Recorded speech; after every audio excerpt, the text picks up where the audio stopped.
Uh-oh, I accidentally stopped my video, but I just took the steak out. This is what it looked like on both sides. Kind of ugly when it came out the oven.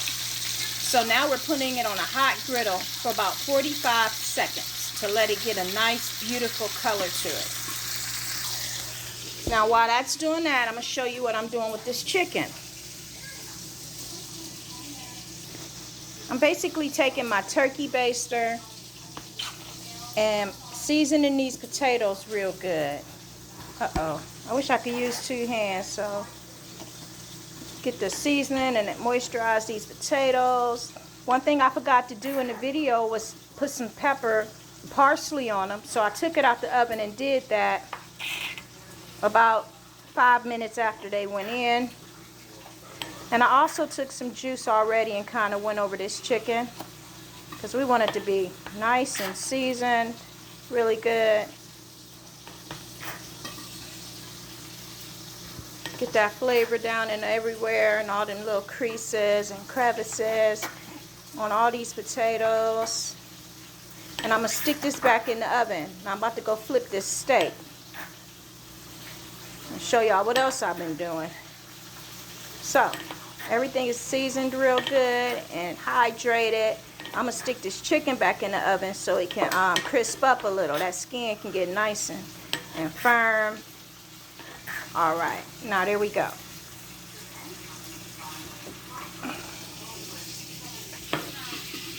Yeah, I'm a little tired and I'm not afraid or ashamed to say it, because how many of us as women, as caretakers, as mothers, as fathers, just somebody who's responsible for cooking and taking care of a family member, we still have things we have to do whether we're tired or not. You know what I mean? So I'm going to turn this oven back up now that my steak is out on a broil, because I wanted to go ahead and let me just push broil. Alright, now I'm about to flip this steak because I don't want it getting overcooked. So I got some tongs close by. I'm losing my mind. Excuse me, forgive me. Let's just use this for now.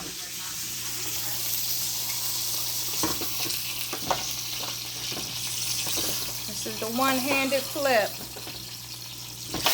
Woo! 45 seconds. There we go. I got it on high. I didn't cook this one like this yesterday. I actually cooked it on this grill the whole way through. But I decided to cook this one in the oven. In the meantime, this rice, I'll show you. I made a rice pilaf. And one thing I didn't tell you when I made my last rice video is I do not stir my rice until it's done.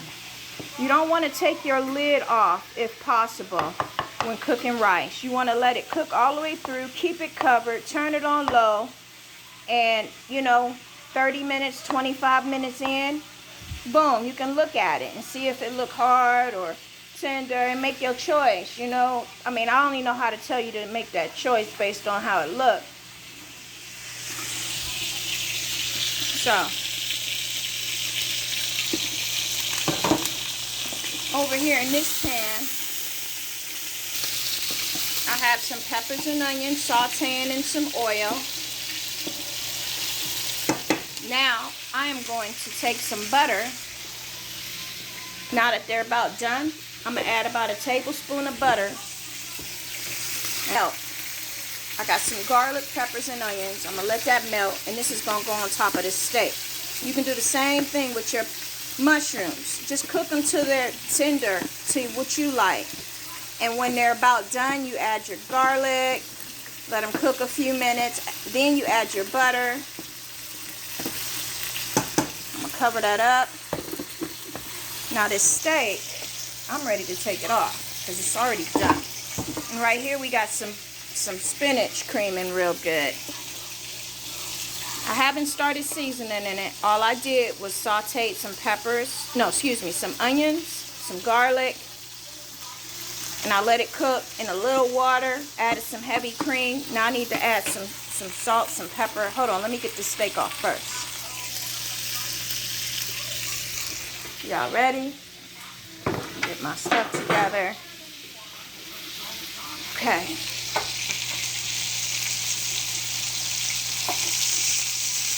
gotta figure out how I'm gonna get this over here. Ah! Here we go. Guess I'll let y'all watch it. I should have had my tongs ready, but I don't. Oh my gosh.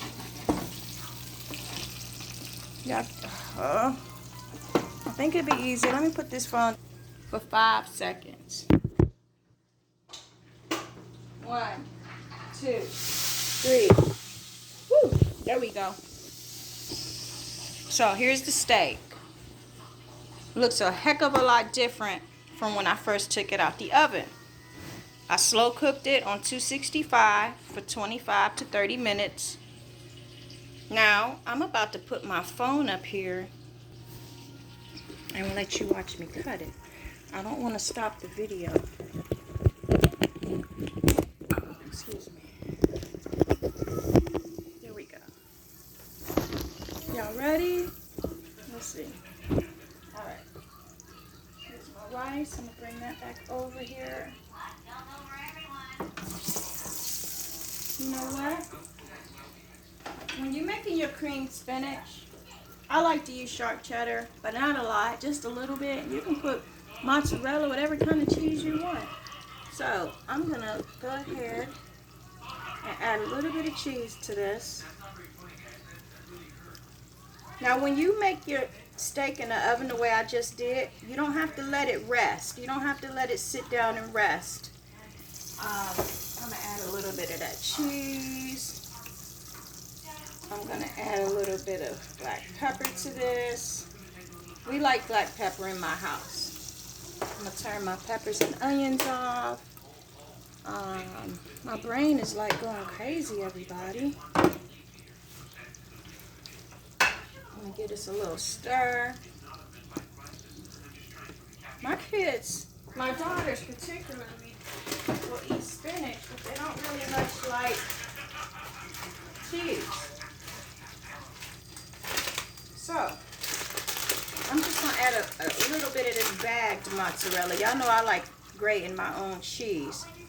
But I'm tired. This was already kind of chopped up. So, we're going to use this in this spinach today. I'm going to cover it. Let it continue to do what it do. And move my peppers off of this heat. Now, I can show you guys my steak. Y'all ready? Alright. Let me pull this over here. There we go. Now, when you cut a steak, you want to cut it straight down off the bone. So, let me see. Y'all gotta excuse me. I'm going to do it this way real quick. I'm going to cut this straight down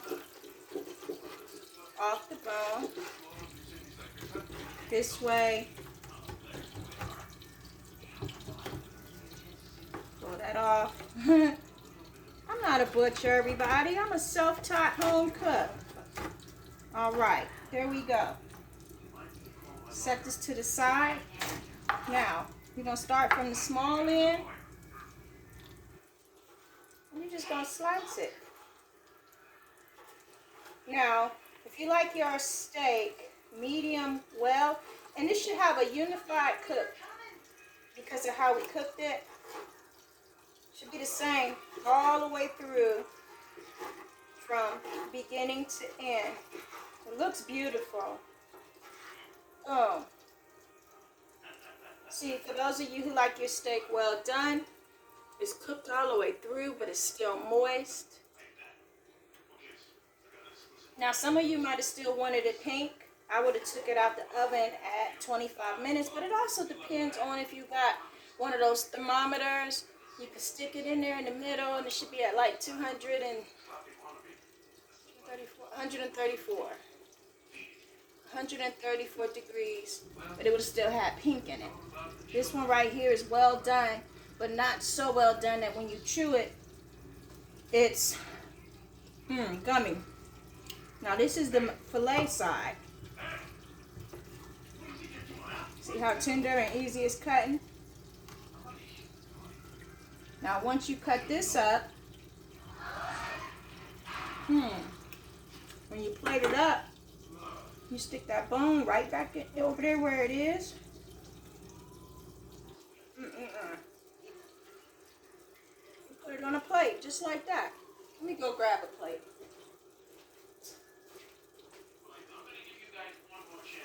Let me grab a plate.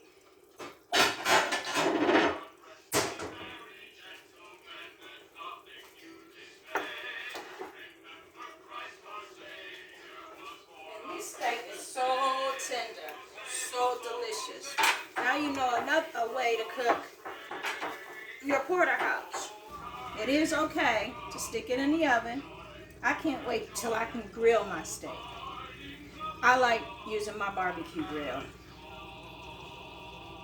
And technically I can, since it's in the garage. You know, it's not too cold for me to barbecue. Now you got both sides of your steak. The only thing I would add is before you season it, you should put some oil on both sides. And I didn't tell you that because I had oil in my marinade, so I didn't need it. But you should oil it so your seasonings can stick to it. Now,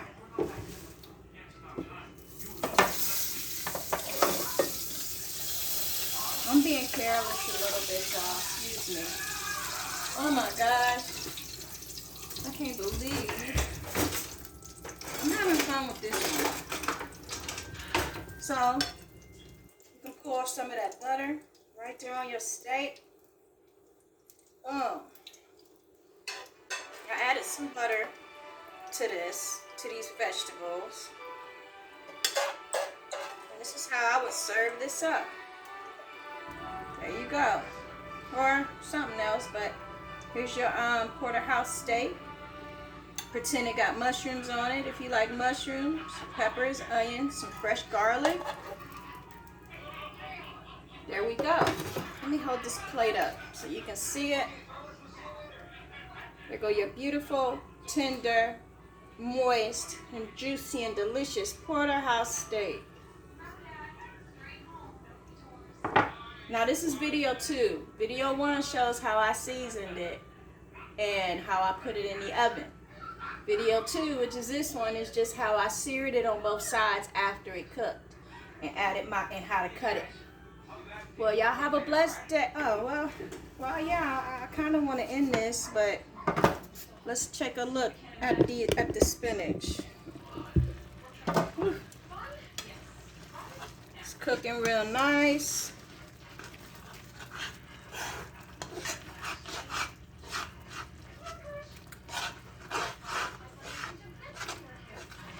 Basically a little water, some heavy cream, some butter, onions, I didn't add no peppers to this. Garlic, salt, and pepper. I put a little sharp cheddar in it and a little mozzarella. And that's basically all that's going in this pan. So I will see you guys next time.